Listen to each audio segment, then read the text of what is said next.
لا حول ولا قوة إلا بالله العلي العظيم. أعوذ بالله من الشيطان الرجيم. بسم الله الرحمن الرحيم. الحمد لله رب العالمين بارئ الخلائق أجمعين باعث الأنبياء والمرسلين، والصلاة والسلام والتحية والإكرام على البشير النذير السراج المنير سيدنا ونبينا وشفيعنا إن شاء الله بالقاسم محمد. اللهم صل عليه وعلى أهل بيته مظاهر جلالك وجمالك واللعن على أعدائهم أجمعين. أما بعد فقد قال الله تبارك وتعالى وقوله الحق: أعوذ بالله من الشيطان الرجيم. بسم الله الرحمن الرحيم. يا أيها الذين آمنوا كتب عليكم الصيام كما كتب على الذين من قبلكم لعلكم تتقون.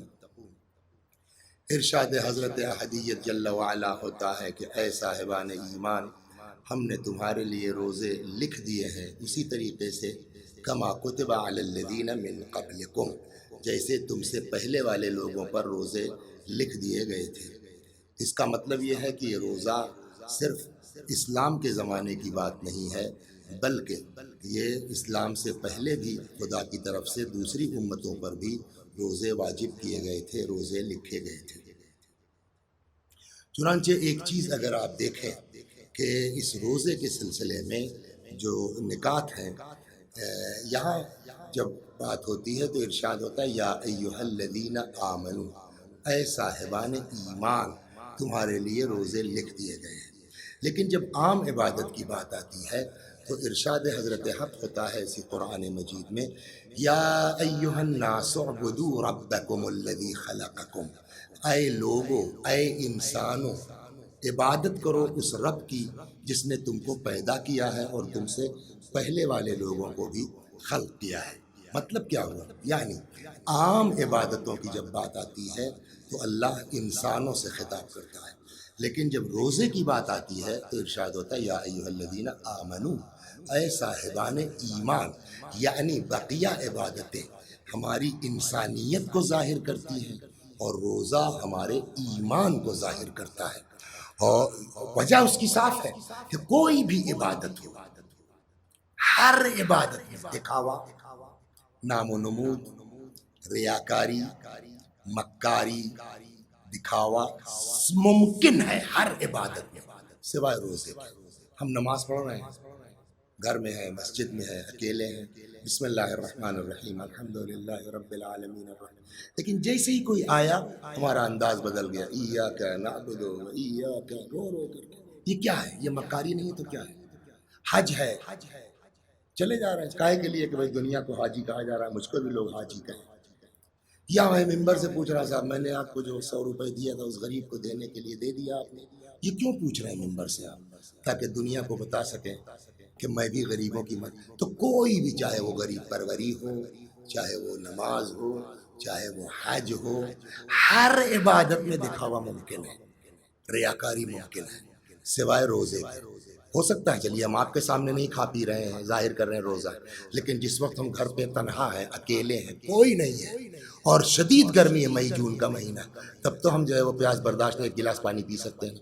اب جو نہیں پی رہے ہیں، کیوں؟ کسی کو دکھلانے کے لیے یا اللہ کے لیے؟ اسی لیے ایک روایت میں ہے، حدیث قدسی میں خدا فرماتا ہے کہ الصوم لی وانا اجزی بہ، روزہ میرے لیے ہے اور میں روزے کی جزا دوں گا۔ تو جزا تو ہر عمل کی اللہ دیتا ہے، تو یہاں بعض بزرگ کہتے ہیں کہ نہیں، اس روایت کو اس طرح پڑھو، الصوم لی وانا اجزی بہ، روزہ میرے لیے ہے اور میں روزے دار کی جزا ہوں، یعنی بقیہ اعمال کی جزا ممکن ہے جنت ہو، نعمتیں ہوں، لیکن روزے کی جگہ خود پروردگار اس کا ہو جاتا ہے، قرب الہی ہے۔ اللہ کا شکر ہے کہ ایک بار پھر وہ مہینہ آیا اور خدا نے توفیق دی کہ ہم اللہ کی بارگاہ میں روزے رکھ سکیں، اور یہ اتنا اہم ہے، اتنا اہم ہے کہ جس کے لیے پیغمبر نے فرمایا ہے۔ ماہ مبارک شعبان کے آخری جمعے میں پیغمبر نے جو خطبہ دیا تھا تو اس میں ذرا سا نقل کر کے میں آگے بڑھتا ہوں، فرمایا ایھا الناس قد اقبل الیکم شہر اللہ، تمہاری طرف اللہ کا مہینہ آ رہا ہے۔ یہ اللہ کا، دیکھیے رجب کا مہینہ مولا فرماتے ہیں رجب و شہری، رجب میرا مہینہ ہے، وہ شعبان شہر رسول اللہ، شعبان رسول اللہ کا مہینہ ہے۔ لیکن رمضان کے لیے کیا پیغمبر نے کہا؟ قد اقبل الیکم شہر اللہ، اس مہینے کی نسبت اللہ کی طرف دی گئی ہے۔ بلکہ ایک روایت میں ہے کہ فرماتے ہیں کہ لا تقولوا جاء رمضان ولا ذهب رمضان بل قولوا جاء شہر رمضان، مت کہو رمضان آ گیا، مت کہو رمضان چلا گیا، بلکہ کہو رمضان کا مہینہ آ گیا۔ کیوں؟ اس لیے کہ رمضان اللہ کے ناموں میں سے ایک نام ہے، نہ اللہ آتا ہے نہ جاتا ہے، تو یہ اکلوتا مہینہ ہے کہ جس کی نسبت خدا کی طرف دی گئی ہے، شہر اللہ۔ شکر ہے اس معبود کا کہ اس نے توفیق دی کہ اس مہینے کو پھر اللہ نے ہم کو نصیب کیا۔ چنانچہ پیغمبر فرماتے ہیں لہٰذا اس مہینے میں قد اقبل الیکم شہر اللہ بالرحمت والمغفرت، یہ مہینہ آ رہا ہے تمہاری طرف برکت کے ساتھ، رحمت کے ساتھ اور مغفرت کے ساتھ۔ اس مہینے میں اللہ پیغمبر فرماتے ہیں فاسألوا اللہ ربکم، لہٰذا اس مہینے میں دعا مانگو اپنے اللہ سے۔ کیا دعا مانگو؟ کہ اللہ تبارک و تعالی ان یوفقکم لصیامہ وتلاوت کتابہ، کہ اس مہینے میں اللہ تم کو توفیق دے روزہ رکھنے کی، اللہ تم کو توفیق دے تلاوت کلام پاک کی۔ ہو سکتا ہے کہ پورے جو ہے سال بھر ہم انتظار کرتے رہے کہ اب کی یوں کرنا ہے، اب کی یوں کرنا ہے، اب کی یوں کرنا ہے، اور اتفاق سے ساتھ کوئی حادثہ ہو گیا، پیر ٹوٹ گیا، اسپتال چلے گئے، نہیں رکھ پائے روزہ۔ پیغمبر فرماتے ہیں دعا کرو کہ اللہ تم کو توفیق دے اس مہینے میں روزہ رکھنے کی اور تلاوت کلام پاک کی۔ کیوں یہ روزہ واجب کیا گیا؟ بات ہماری یہاں پر آنی ہے اور اسی پر انشاءاللہ کل سے گفتگو ہونی۔ قرآن نے کیا کہا؟ لعلکم تتقون، یا ایھا الذین آمنوا، اے صاحبان ایمان تمہارے اوپر روزہ لکھ دیا گیا ہے، وجہ لعلکم تتقون، تاکہ تمہارے اندر تقوی پیدا ہو جائے۔ یہ تقوی پیدا کرنے کے لیے کہ ہم متقی ہو جائیں، یہ ایک مہینے کی ریہرسل کروائی جا رہی ہے۔ تو اس کا مطلب کہ تقوی کوئی بہت اہم چیز ہے۔ یہ کیا ہے تقوی؟ قرآن مجید میں ارشاد ہوتا ہے انما یتقبل اللہ من المتقین، اللہ صرف اور صرف متقیوں کے عمل کو قبول کرتا ہے۔ یعنی اگر ہم کو اپنے اعمال کو بارگاہ خداوندی میں قبول کروانا ہے تو متقی بننا پڑے گا، تقوی اختیار کرنا پڑے گا۔ تقوی کیسے آئے گا؟ من جملہ ان چیزوں کے جس سے تقوی ممکن ہے ہمارے اندر پیدا ہو جائے، وہ اس مبارک مہینے کے روزے ہیں، لعلکم تتقون، تاکہ تم متقی ہو جائے۔ سوال اب یہ ہوتا ہے کہ جب تقوی کی اتنی اہمیت ہے تو تقوی کی معنی کیا ہے، تقوی کی ڈیفینیشن کیا ہے؟ یہاں میں چند روایتیں آپ کی خدمت میں نقل کرتا ہوں کہ کہتے ہیں کہ سئل الصادق علیہ السلام، امام جعفر صادق علیہ السلام سے سوال کیا گیا ان تفسیر التقوی، کہ مولا تقوی کی میننگ کیا ہے، تقوی کا مفہوم کیا ہے، لفظی ترجمہ مطلب کیا ہے تقوی کا۔ امام نے فرمایا، بہت سے لوگوں نے اپنے اپنے حساب سے الگ الگ باتیں کی، لیکن امام کے قول سے بڑھ کے تو کسی کا قول نہیں ہو سکتا نا، لہذا امام فرماتے ہیں کہ تقوی کیا ہے؟ فرمایا اللہ یفقدک حیث امرک، جہاں خدا نے تم کو رہنے کا حکم دیا ہے وہاں سے تم کو غائب نہ پائے، ولا یراک حیث نہاک، اور وہاں تم کو دیکھے نہ خدا جہاں منع کیا ہے۔ اس کا مطلب کیا ہوا آسان لفظوں میں؟ کہ کیا مطلب ہوا؟ وہاں سے غائب نہ ہو جہاں رہنے کا حکم ہے، وہاں دکھائی نہ دو جہاں سے منع کیا گیا۔ مطلب یہ کہ جو چیزیں ہم پر واجب کی گئی ہیں وہ چھوٹنے نہ پائے، جو چیز حرام قرار دی گئی ہے اس پر عمل نہ ہونے پائے۔ یہ دو اہم چیز ہیں۔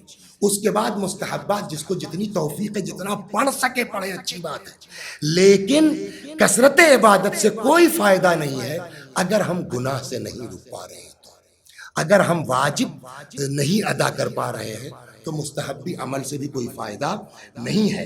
اسی لیے قرآن نے کیا کہا کہ صرف تقوی والوں کے عمل کو ہم قبول کرتے ہیں۔ چنانچہ یہاں پر پیغمبر نے فرمایا اگر انسان یہ چیز اپنے اندر پیدا کر لے کہ واجب چھوٹنے نہ پائے. تقوی کی میننگ یہی ہوئی نا امام کے فرمانے کے مطابق کہ بھیا گناہ نہ کرو, عمل کم ہو مطلب یہ چلے گا مگر گناہ نہ ہو, عمل کم ہو, دعائے شب نماز شب نہ پڑھو چلے گا مگر واجب نماز نہ چھوٹنے پائے, حرام کام پر عمل نہ ہونے پائے. چنانچہ پیغمبر ایک جگہ فرماتے ہیں قال صلی اللہ علیہ وآلہ وسلم یکفی من الدعاء مع البر, نیکی کے ساتھ دعا اتنی ہی کافی ہے ما یکفی الطعام من الملح, جتنا کھانے میں نمک کافی ہو جاتا ہے. یعنی گناہ نہ کرو, تھوڑا سا بھی عمل کر لو تمہارے لیے کفایت کرے گا. لیکن آپ بہت کر رہے ہیں مگر گناہ سے ہم اپنے آپ کو نہیں بچا پا رہے ہیں تو ایسے عمل کرنے سے کوئی فائدہ نہیں ہے. مین چیز کیا ہے کہ اپنے آپ کو گناہ سے بچاؤ. مین چیز کیا ہے, واجب نہ چھوٹنے پائے.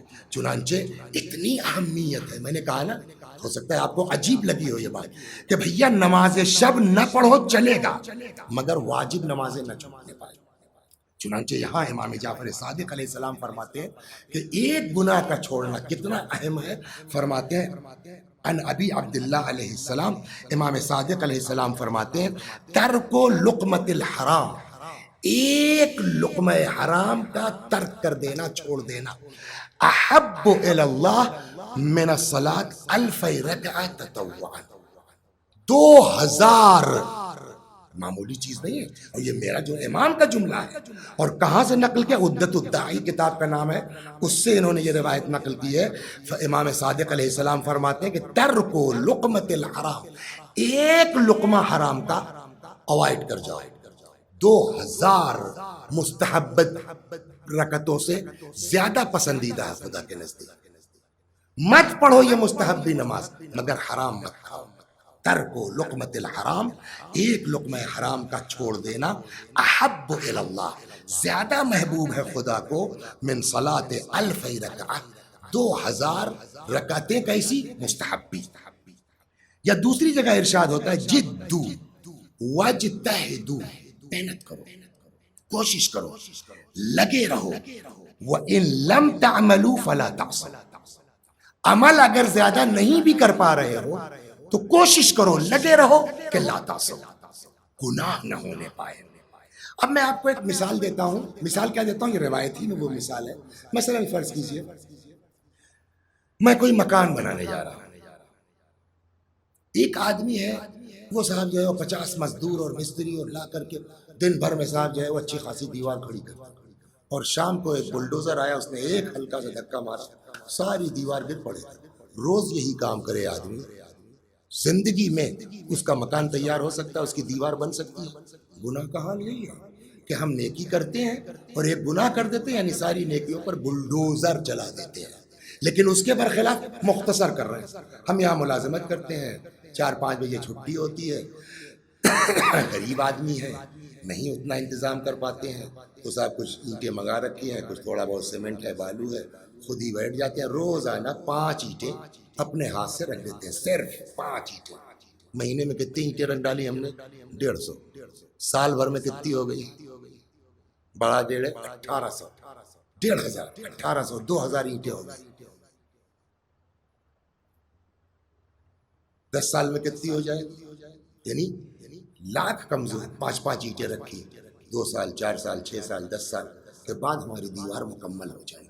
لیکن آدمی روز جو ہے وہ دیوار اٹھائے اور روز اس پر جو ہے وہ ٹرک سے دھکا لگ جائے یا بلڈوزر چل جائے, نہیں ہوتا. یہی مثال دی ہے امام نے, جدو وجتہدو, محنت کرو, کوشش کرو, لگے رہو. وَإِن لَمْ تَعْمَلُوا فَلَا تَعْصَوْا, عمل نہ کرو کوئی بات نہیں, گناہ نہ کرو. فَإِنَّ مَن يَبْنَى وَلَا يَهْدِمْ, امام فرماتے ہیں کہ اگر کوئی بنا دیوار اٹھائے, ولا یہدم, اس کو ڈھکیلے نہیں, گرائے نہیں, یرتفع بناؤ, تو ایک نہ ایک دن اس کی دیوار کھڑی ہو جائے گی. وَإِن كَانَ يَسِيرًا, چاہے مختصری 2 ہی اینٹیں کیوں نہ رکھتا ہو. وَمَن يَبْنَى وَيَهْدِمْ, لیکن جو روز دیوار اٹھائے اور روز گرا دے, یوشک ان لا يرتفع بناؤ, تو پھر قیامت آ جائے گی, مر جائے گا آدمی, دیوار کھڑی نہیں ہو سکتی. یہی حال ہے گناہ کا. ہم لاکھ نیکی کریں لیکن اگر اس کے ساتھ ساتھ گناہ کرتے جائیں. ایک بڑی اچھی روایت، بڑی زبردست روایت پیغمبر اکرم صلی اللہ علیہ وآلہ و توجہ سے سنیے آپ اس کو، کیا مثال دی ہے رسول اللہ. فرماتے ہیں کہ پیغمبر نے فرمایا من قال، ایک دن پیغمبر خود ہی صلی اللہ علیہ وآلہ وسلم رسول اللہ تقریر فرما رہے تھے. دوران تقریر حضرت نے فرمایا من قال سبحان اللہ، جو ایک بار سبحان اللہ کہتے غرس اللہ لہ شجرۃ فی الجنہ، اللہ ایک سبحان اللہ کے بدلے میں اللہ جنت میں اس کے لیے ایک درخت لگا دے. بیٹھیے ہم آپ اپنا حساب کر لیں. پانچوں وقت نماز پڑھتے ہیں، مغرب کی ایک رکعت اور ظہرین اور عشاء کی جو ہے وہ دو دو رکعتوں میں سبحان اللہ والحمد للہ ولا الہ الا اللہ یہ کم از کم کہتے ہیں. اور یوں دن بھر میں کتنی مرتبہ سبحان اللہ کہتے ہیں. پیغمبر نے فرمایا ایک سبحان اللہ کہو گے ایک پیڑ لگ جائے گا. فرض کیجئے جو ہے 35 سال ہو گیا، ہم کو 50 سال ہو گیا، تو 50 سال میں جو ہے کم از کم 50,000 پیڑ تو ہمارے لگ ہی گئے ہیں. تو کتنا زبردست باغ لگ گیا ہوگا. اتفاق سے اسی بز میں ایک آدمی پیغمبر کے ہی خاندان کا، قریش کا، وہ کھڑا ہو گیا. اس نے کہا یا رسول اللہ تب تو ہمارے بڑے درخت لگ گئے ہوں گے. پیغمبر کا جواب سنو آپ. قال النبی صلی اللہ علیہ وآلہ وسلم، پیغمبر نے فرمایا من قال سبحان اللہ، جو ایک بار سبحان اللہ کہے گا غرس اللہ لہ شجرۃ فی الجنہ، اللہ جنت میں اس کے لیے ایک درخت لگائے گا. فقام رجل من قریش، قریش کا ہی جو ہے وہ ایک آدمی کھڑا ہو گیا. وقال ان شجرنا فی الجنۃ لکثیرہ، یا رسول اللہ تب تو اس حساب سے ہمارے بڑے پیڑ لگ گئے ہوں گے جنت میں. قال صلی اللہ علیہ وآلہ نعم بالکل یقینا، لیکن اب سنیے ایاکم ان ترسلوا الیہا نیرانا فتحرقوها، لیکن خبردار یاد رکھنا آگ مت بھیج دینا یہاں سے، ورنہ ایک آگ پورے لاکھوں پیڑ کو جلانے کے لیے کافی، ایک ماچس کی تیلی. اللہ اکبر. کیسے؟ روایت ہے نا الحسد یاکل الایمان کما تاکل النار الحطب. ایک گناہ ہے مثلا حسد کا. روایت کیا کہتی ہے کہ حسد ایمان کو ویسے ہی کھا جاتی ہے، ختم کر دیتی ہے جیسے آگ لکڑی کو. ہم سب کچھ کر رہے ہیں مگر حسد سے باز نہیں آ پا رہے ہیں، تو ایمان ہی نہیں نا ہمارے اندر. ایمان تو ہمارا جل گیا، اور جب ایمان نہیں ہے تو کس عمل کا ثواب ہوگا. تو مین چیز میں بار بار اس پر جو تاکید کر رہا ہوں، گزارش کر رہا ہوں، وہ یہ کہ بقول امام کے بھیا عمل کم کرو، گناہ نہ کرو، عبادت کم کرو، گناہ نہ کرو. چنانچہ روایت کہتی ہے، پیغمبر فرماتے ہیں کہ لَيَجِئَنَّ أَقْوَامٌ يَوْمَ الْقِيَامَةِ، قیامت میں کچھ لوگ لائے جائیں گے، لَهُم مِّنَ الْحَسَنَاتِ كَجِبَالِ تِحَامَةٍ، ان کے پاس نیکیاں اللہ پہاڑ کے برابر. تہامہ مکے میں پہاڑ کا نام، کجبل تہامہ، تہامہ کے پہاڑ کے برابر ان کے پاس نیکیاں ہیں. فَيُؤْمَرْ بِهِمْ إِلَى النَّارِ، اس کے باوجود حکم دیا جائے گا اس کو جہنم میں ڈالو. لوگوں کو تعجب ہوا، پہاڑ کے برابر نیکی اور اعمال ہونے کے باوجود خدا کہے گا اس کو جہنم میں ڈال دو. تو قیل یا رسول اللہ، کسی نے پوچھا یا رسول اللہ امصلون، یہ لوگ کیا نمازی ہوں گے جن کے بارے میں آپ اس طرح کہہ رہے ہیں کہ اتنی ساری. قال صلی اللہ علیہ وآلہ کانوا مصلون، جی نمازی ہوں گے یہ لوگ. وَيَصُومُونَ، روزے دار ہوں گے یہ لوگ. وَيَأْخُذُونَ وَهْنًا مِّنَ اللَّيْلِ، راتوں کو اٹھ اٹھ کر کے عبادت کرنے والے ہوں گے. لیکن کیوں جہنم میں جائیں گے؟ لَكِنَّهُمْ كَانُوا إِذَا لَاحَ لَهُمْ شَيْءٌ مِّنَ الدُّنْيَا وَثَبُوا إِلَيْهِ، لیکن جہاں تھوڑا سا دنیاوی میٹر آ جاتا سب بھول کر کے ادھر گھوم جاتے ہیں. وہی یاد، کتنا بڑھیا جملہ امام کا، ایک ترک کرنا لقمہ حرام کا 2000 مستحبی نماز سے افضل ہے. ایک جگہ اور بھی عجیب، یہ روایت اتنی غضب کی ہے. آپ سنیے، آپ نماز بہت پڑھتے ہیں، روزہ بہت رکھتے ہیں. آپ کو پتہ ہے ایک روایت سناؤں میں، آدمی کے دانت کھٹے ہو جائیں گے. جیسے ہم لوگ جب کسی سے ناراض ہوتا ہے، ہمارے یہاں دکھائی مت دیجیے گا، ہمارے گھر آئیے گا مت، ہمارے دروازے پہ دکھائی مت، بولتے ہیں نا اس طرح سے. اگر اللہ کسی کے لیے کہہ دے کہ ہماری مسجد میں آج کے بعد سے یہ دکھائی نہ دے تو کتنا بڑا جرم ہے. سنیے یار بھائی، اوحى اللہ الیہ، پیغمبر فرماتے ہیں کہ اللہ نے میرے اوپر وحی نازل کی کہ ان انذر قومک لا تدخلوا بیتا من بیوتی، اے پیغمبر آپ اپنی قوم کو سمجھا دیجیے کہ میرے گھروں میں سے کسی گھر میں یہ داخل نہ ہو۔ اللہ کا گھر کیا ہے؟ دنیا۔ اگر یہ ہوتا کہ میرے گھر میں داخل نہ ہو تو ہم سمجھتے شاید حج کی بات ہے، کعبے کی بات ہے کہ مکہ نہ آئے، یہ سب کعبے میں نہ داخل ہو۔ نہیں کہا میرے گھر میں نہیں، فرمایا میرے گھروں میں سے کسی گھر میں نہ آئے۔ تو گھروں کا مطلب یعنی مسجد، تو اب سیدھا ترجمہ ہو سکتا ہے اے پیغمبر آپ سمجھا لیجئے اپنی قوم کو ہماری مسجد میں یہ دکھائی نہ دے۔ کس کے لیے کہا گیا؟ اوحى اللہ الی ان انذر قومک لا تدخلوا بیتا من بیوتی، پیغمبر آپ اپنی قوم کو ڈرائیے، ان کو بتائیے، ان کو سمجھائیے کہ خبردار یہ ہماری مسجدوں میں سے کسی مسجد میں دکھائی نہ دے۔ کون لوگ؟ وَلِأَحَدٍ مِّنْ عِبَادِي عِنْدَ أَحَدِكُمْ مَظْلَمَةٌ، کہ جس نے بھی ہمارے بندوں میں سے کسی بندے کے اوپر ظلم کیا، کسی بندے مومن کو ستایا ہو، مسجد میں آنے کو منع کیا ہے اللہ نے ایسے شخص کو، فَإِنِّي أَلْعَنُهُ مَا دَامَ قَائِمًا يُصَلِّي بَيْنَ يَدَيْ، یہ اگر مسجد آئے گا، یہ نماز پڑھے گا، یہ جب تک نماز پڑھتا رہے گا تب تک میں اس کے اوپر لعنت کرتا رہوں گا۔ آپ بتائیے ایسی نماز کہ جس تک ہم نماز پڑھتے رہیں بجائے ثواب کے خدا ہم پر لعنت کرتا رہے، ایسی نماز سے کوئی فائدہ ہے؟ لہٰذا مین چیز یہ ہے کہ آدمی واجب نہ چھوٹے، گناہ پر جو ہے وہ عمل نہ ہو، کسی پر ستم اور ظلم نہ ہو۔ ما دام قائم یصلی بین یدی حتی یرد المظلمہ، یہاں تک کہ جس کو ستایا ہے اس سے معافی نہ مانگ لے، ظلم کیا ہے وہ واپس نہ کر دے، کسی کا حق چھینا ہے واپس نہ کر دے، جب تک یہ نہیں کرے گا تب تک اس سے کہہ دیجئے ہماری مسجد میں نہ گھسے، اور اگر یہ آئے گا مسجد میں جب تک یہ نماز پڑھے گا تب تک میں اس کے اوپر لعنت کرتا رہوں گا۔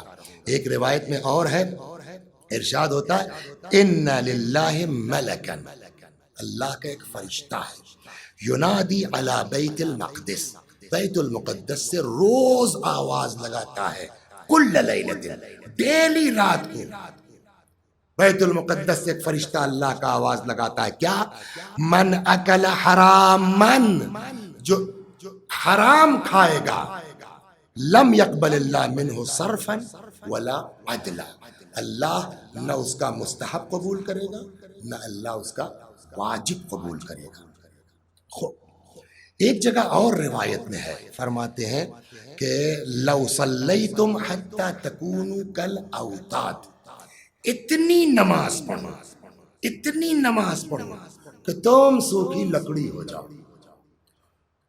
وَصُمْتُمْ حَتَّى تَكُونُوا كَالْحَنَايَا، اتنے روزے رکھو، اتنے روزے رکھو کمر جھک کے کمان کی طرح ہو جائے، لم يقبل اللہ منکم الا بورع حاجز، خدا کبھی قبول نہیں کرے گا جب تک تمہارے اندر ورع نہ ہو، جب تک تمہارے اندر تقوی نہ پایا جاتا ہو۔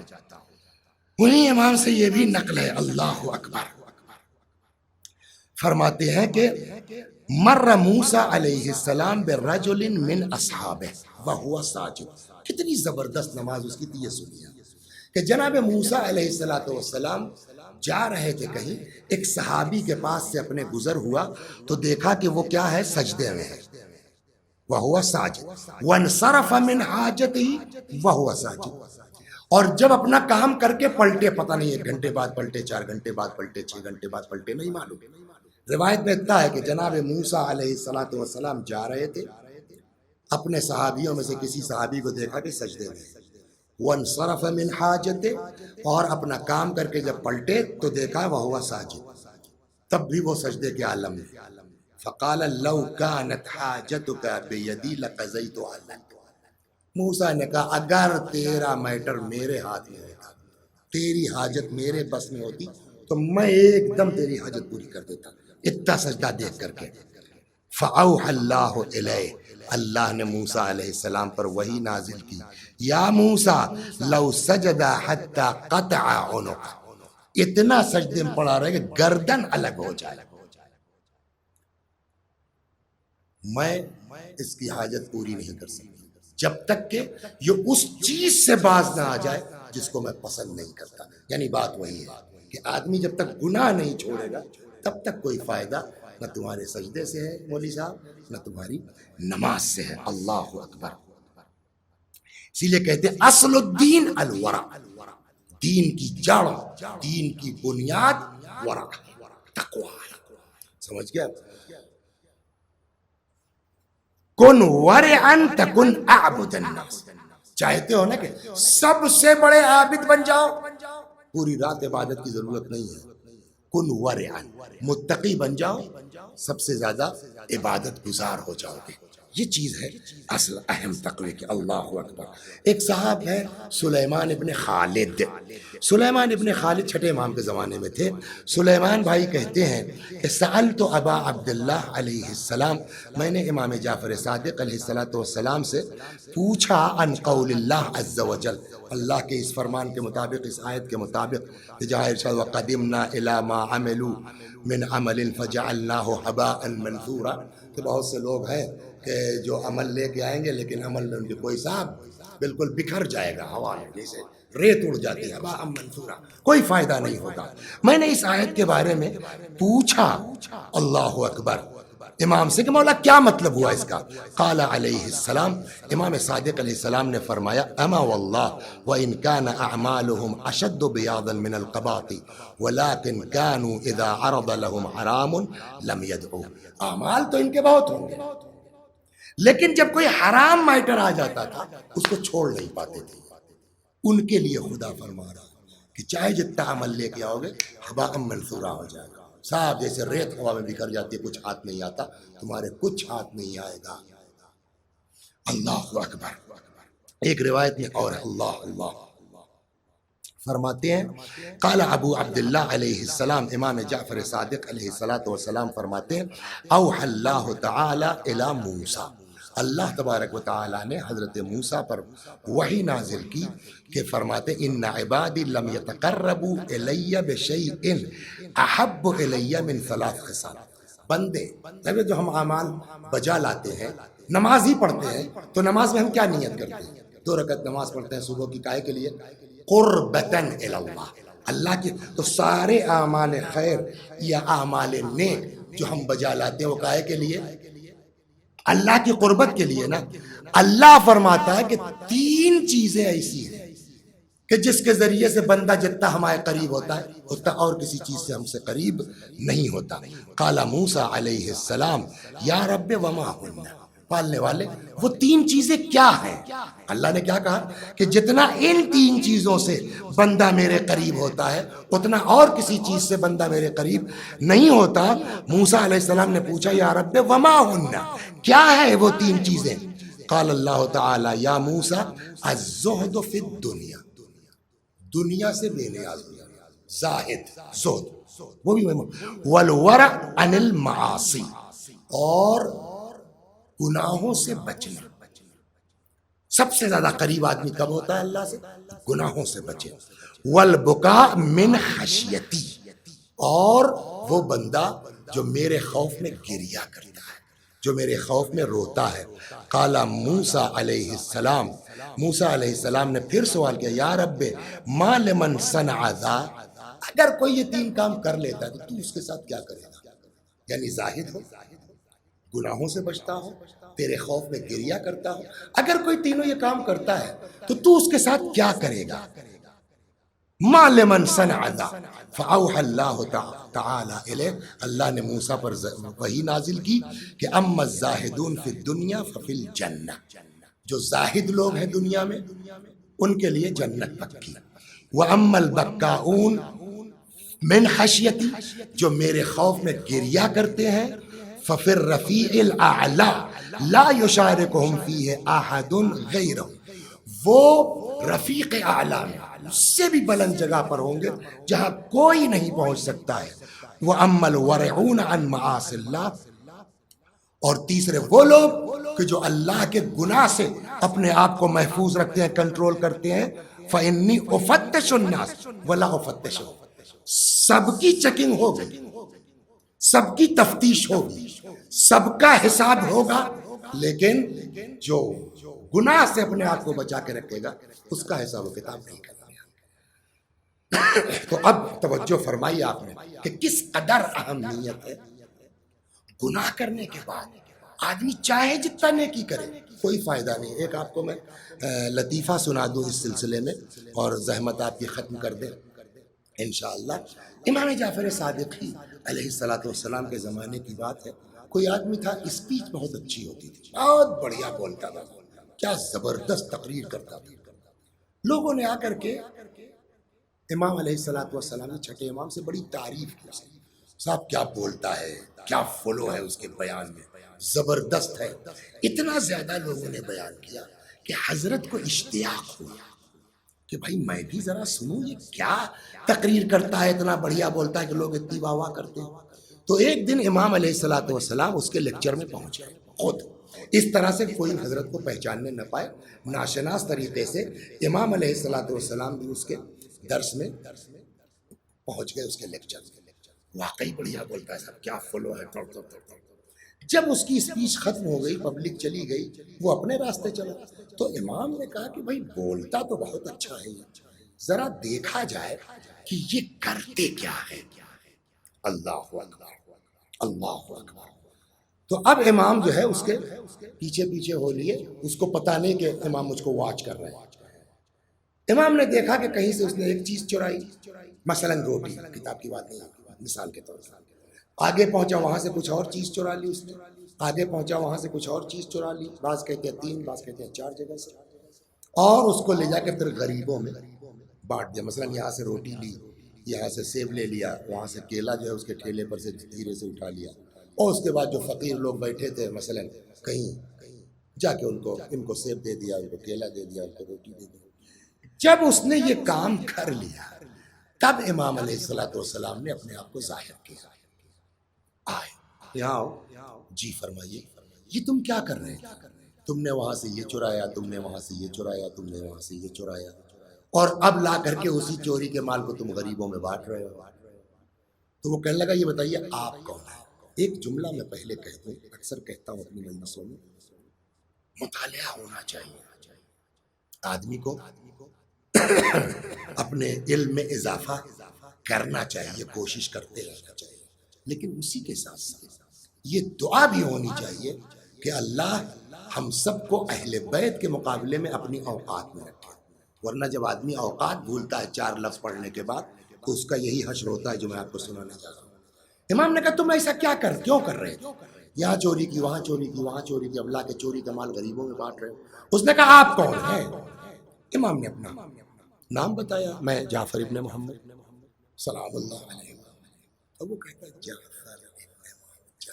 اچھا آپ ہی ہے؟ آپ تو امام اپنے کو کہتے ہیں اور آپ کو قرآن نہیں آتا. العیاذ باللہ، استغفر اللہ، معاذ اللہ. یہی ہے اوقات بولنا. 2 لفظ قرآن کے پڑھ لیے، اب امام سے اس طرح کی بات کر رہا ہے سلام اللہ علیہ. آپ کو قرآن نے کہا بھیا قرآن میں کیا ہے کہ جو ہم کو نہیں معلوم، آپ کے لیے چوری جائز ہو گئی مثلا. اس نے کہا یہ بتائیے، اب توجہ سنیے امام نے کیا فرمایا.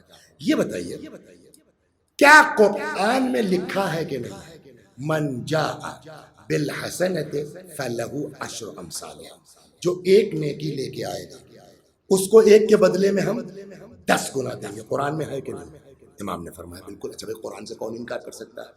کہ آگے اسی کے خود پھر قرآن کہتا ہے کہ نہیں کہتا ومن جاء بالسیئۃ فلا یجزی الا مثلھا، اور جو برائی لے کے آئے گا اس کو جزا جتنا کیا ہے اتنی دی جائے گی.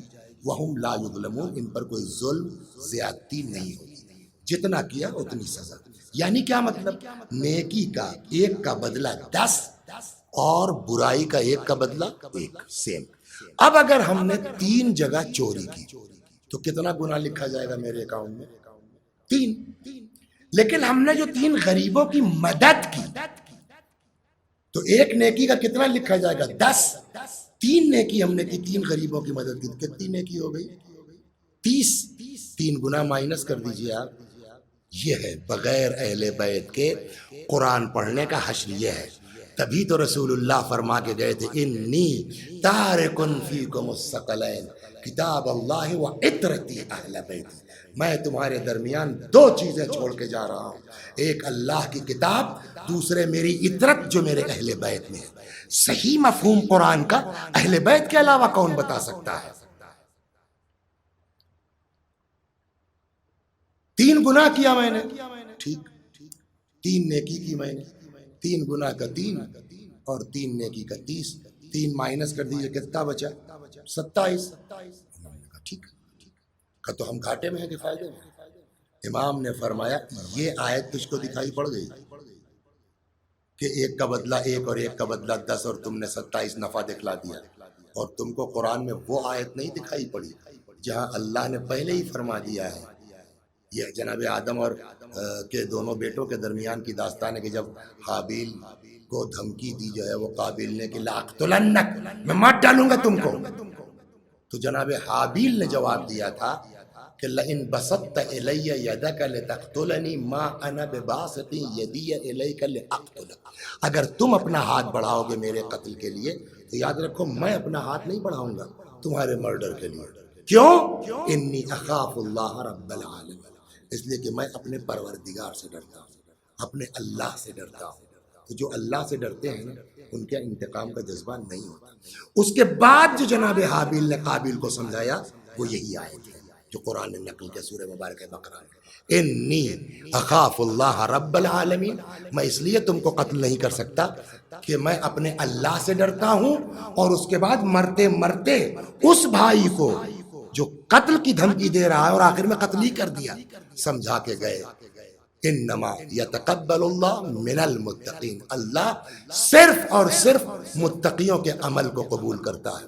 امام نے فرمایا وہ آیت تم کو دکھ گئی کہ 1 کا بدلہ 1 اور 1 کا بدلہ 10، یہ آیت تم کو نظر نہیں آئی کہ اللہ فرماتا ہے کہ خدا صرف اس کے عمل کو قبول کرتا ہے کہ جس کے اندر تقوی ہوتا ہے۔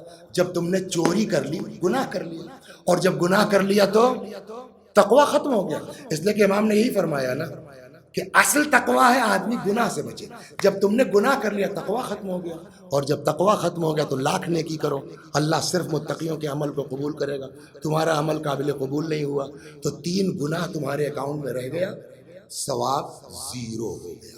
بس آئیے دعا کرتے ہیں اللہ تبارک و تعالی ہم سب کو انشاءاللہ توفیق عنایت فرمائے اس ماہ مبارک رمضان میں کہ ہم جو ہو چکا، ظاہر سی بات ہے کہ ہم لوگ کوئی معصوم نہیں ہے، ہر آدمی 14 لوگوں کے علاوہ کچھ نہ کچھ سب کے یہاں ہے۔ رمضان بہترین مہینہ ہے توبہ کا، بہترین مہینہ ہے استغفار کا۔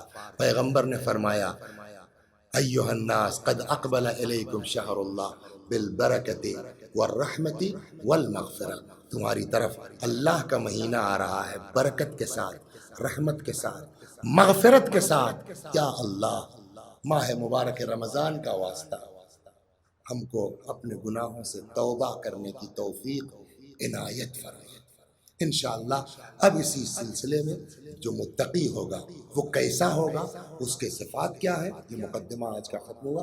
کل سے انشاءاللہ جو توفیق دے گا امام امیر المومنین مولائے متقیان حضرت علی علیہ السلام کا پورا خطبہ ہے متقیوں کے صفات میں، انشاءاللہ اس کی کل سے شرح شروع ہوگی کہ متقی کیسے ہوتے ہیں۔ دعا کیجئے کہ اللہ توفیق عنایت فرمائے بیان کرنے کی، اور نہ صرف بیان کرنے کی، اس پر تھوڑا بہت خود بھی عمل کرنے کی انشاءاللہ۔ بس 2 جملے مصائب کے اور ختم دعا۔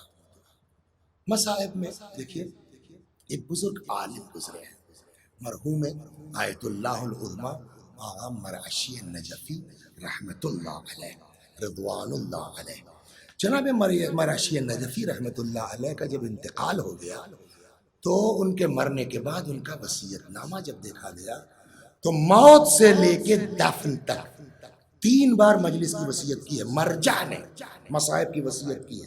فرماتے ہیں بیٹا جب میرا انتقال ہو جائے تو مجھ کو لے کے آنا پہلے معصوم قم سلام اللہ علیہ کے روضے پر، امامے کا ایک سرا تابوت میں باندھ دینا، دوسرا سرا زری میں باندھ دینا، شفیع دخیل کے عنوان سے، شفاعت کے عنوان سے، اور کسی سے کہہ دینا تھوڑی دیر مصائب پڑھ دے، مگر کوئی اور مصائب نہیں، بس وہی جب حسین علیہ السلام زینب سلام اللہ علیہا سے رخصت ہو رہے تھے، اس کے بعد فرماتے ہیں کہ پھر میرے جنازے کو میرے امام باڑے میں لے کے آنا، جس کو میں نے فلاں مرد مومن کی مدد سے بنوایا ہے، میرے تابوت کو ممبر کے پاس رکھ دینا، امامے کا ایک سرا میرے تابوت میں اور دوسرا ممبر میں بانٹ دینا۔ اس ممبر کو معمولی مت سمجھنا، اس ممبر کو جہاں سے فضائل اہل بیت بیان ہوتے ہیں ہلکا مت سمجھنا، ایک سرا ممبر میں بانٹ دینا، ذاکر سے کہہ دینا تھوڑی دیر مصائب پڑھ دے، مگر کوئی اور مصائب نہیں، بس وہی جب حسین علیہ السلام زینب سے رخصت ہو رہے تھے، بیٹا اس کے بعد میرے جنازے کو قبر کے پاس لانا، نئی جگہ ہوگی، جلدی نہ کرنا، فوراً دفن مت کر دینا، مومنین سے کہہ دینا بیٹھ جائیں، کسی سے کہہ دینا تھوڑی دیر مصائب پڑھ دے، مگر کوئی اور مصائب نہیں، بس وہی جب امام حسین علیہ السلام اپنی بہن زینب سے رخصت ہو رہے تھے۔ آپ توجہ کی ضرورت ہے کہ ایک مرجع تقلید موت سے لے کے دفن تک 3 مرتبہ مصائب کی وصیت کرتے ہیں، اور تینوں مرتبہ ایک ہی مصائب۔ کیا؟ جب حسین زینب سے رخصت ہو رہے تھے، اللہ نے توفیق دی تو اس کے ایک ایک حصے کو میں انشاءاللہ جو ہے وہ نقل کرتا رہوں گا۔ وجہ کیا ہے، سبب کیا ہے؟ دیکھیے وجہ میں نہیں کہتا معاذ اللہ کہ اکبر کی شہادت ہلکی ہے، قاسم کی شہادت ہلکی ہے، عباس علیہ السلام کی شہادت معمولی ہے، لیکن جو بھی گیا میدان میں خبر آئی، صدمہ ہے، کم ہے، لیکن کم از کم ان بیویوں کو، عورتوں کو اتنی ڈھارس تو ہے نا کہ ابھی امام کا سایہ باقی ہے۔ اللہ اکبر، اللہ اکبر۔ کم سے کم تعداد جو کربلا میں یزیدی فوج کی لکھی جاتی ہے 25,000، 30، 35، اس سے بھی زیادہ لکھنے والوں نے لکھا ہے، کم سے کم 25,000۔ آپ ذرا آنکھ بند کیجئے، 25,000 فوجی اپنے پورے فوجی ساز و سامان کے ساتھ کتنے بڑے رقبے میں پھیلے ہوں گے، جدھر نظر جائے گی ہر طرف دشمن ہی دشمن تو نظر آئیں گے نا۔ وہی میں عرض کر رہا تھا کہ جو بھی گیا میدان میں کم از کم بیویوں کو اتنی ڈھارس ہے کہ ابھی امام کا سایہ باقی ہے، لیکن آپ ذرا سوچئے کہ جب امام نے آ کے آخر میں کہا ہوگا زینب خدا حافظ، اے رقیہ و رباب خدا حافظ، ذہن میں آئے گی بات کرنے کی ایک امام کا سایہ تھا، سو وہ بھی اب جا رہے ہیں، کیا کریں؟ جدھر نظر جاتی ہر طرف دشمن ہی دشمن ہے۔ چنانچہ جیسے ہی امام کی آواز بی بی کے کانوں میں پہنچی، روایت کہتی ہے آگے بڑھی، دونوں باہیں امام کے گلے میں ڈال کے لپٹ گئیں، فرماتی بھیا میں تم کو نہ جانے دوں گی۔ اکیلی زینب یتیموں کو دیکھے، بیمار کو دیکھے، بیواؤں کو دیکھے، امام سمجھ گئے کہ زینب سے اب اجازت آسان نہیں ہے۔ چنانچہ بعض کہتے ہیں فَأَشَارَ علیہ السلام اِلَىٰ قَلْبِ اُخْتِهِ، بھائی نے بہن کے دل کی طرف اشارہ کیا، نہ جانے اس اشارے میں کیا خصوصیت تھی، شرح صدر پیدا ہوا، جدا ہوئیں، اچھا بھیا جاؤ خدا حافظ۔ اللہ اکبر، کون ہے؟ کوئی نہیں جو امام کو سوار کر آگے بڑھیں۔ یہی تو میر انیس نے بھی کہا نہ آسرا تھا کوئی شاہ کربلائی کو، فقط بہن نے کیا تھا سوار بھائی کو، آئیں اپنے ہاتھ سے، اللہ اکبر، اللہ اکبر۔ فَأَشَارَ عَلَيْهِ السَّلَامُ إِلَىٰ قَلْبِ أُخْتِهِ، پتہ نہیں اس اشارے میں کیا خصوصیت تھی، جدا ہوئی، اچھا بھیا جاؤ خدا حافظ، اپنے ہاتھ سے اپنے بھائی کو سوار کرایا، مگر روایت کہتی ابھی چند قدم چلے تھے کہ اتنے میں پیچھے سے آواز آئی مہلاً مہلا یبن الزہرا، مہلاً مہلا یبن الزہرا، اے زہرا کے لال دھیرے دھیرے، اے فاطمہ کے دل بند آہستہ آہستہ۔ مڑ کے جو امام نے دیکھا زینب چلی آ رہی ہے، بس تڑپ گئے، اتر گئے، فرماتے ہیں زینب تم تو اجازت دے چکی تھی، اب کیوں چلی آ رہی ہو؟ فرمایا بھیا اماں کی وصیت یاد آ گئی، اماں نے فرمایا تھا جب میرا لال جانے لگے تم میرے بیٹے کے گلے کے بوسے لے لینا۔ اے بھیا ذرا بند قبا کھولو، اللہ اکبر۔ پڑھنا بہت آسان ہے، سننا بہت آسان ہے۔ کوئی بی بی کے دل سے پوچھے جس گلے کو چومنے جا رہی ہو ابھی اسی گلے پہ کند خنجر پھرایا جائے گا۔ اللہ اکبر۔ بلکہ اللہ اللہ اللہ، جانور بھی ذبح کیا جاتا ہے نا، گلا سامنے سے کاٹا جاتا ہے، تیز دھار چھری ہوتی ہے، پانی پلا لیا جاتا ہے تاکہ ذبح ہونے والے کو تکلیف زیادہ نہ ہو۔ لیکن ہائے میرا مولا، ہائے میرا امام، المذبوح بالقفا، سامنے سے نہیں پس گردن سے۔ روایت کہتی ہے امام تو میدان میں آئے، زینب علیہ السلام ایک بلندی پر چلی گئی۔ انشاءاللہ کربلا جائیے گا، وہاں دیکھا ہے جو لوگ گئے ہیں، بلندی پہ گئی، دیکھتے دیکھتے اچانک بی بی سے برداشت نہیں ہو سکا، وہیں سے فرماتی ہیں یبن سعد ایقتل ابو عبداللہ وانت تنظر الیہ، ارے سعد کے بچے میرا بھیا ذبح ہو رہا ہے، تو کھڑا دیکھ۔ وَسَيَعْلَمُ الَّذِينَ ظَلَمُوا أَيَّ مُنقَلَبٍ يَنقَلِبُونَ إِنَّا لِلَّهِ وَإِنَّا إِلَيْهِ راجعون۔ خدا ہماری اس عزا کو قبول فرما، مزید عزائے اہل بیت کی توفیق کرامت فرما۔ یا اللہ جب تک زندہ ہے در اہل بیت سے وابستہ رکھ، مرنے کے بعد جوار معصومین میں جگہ کرامت فرما۔ خدا ہماری اولاد کو، ہماری ازواج کو ہماری آنکھوں کی ٹھنڈک قرار دے، انہیں ہماری نجات کا ذریعہ قرار دے۔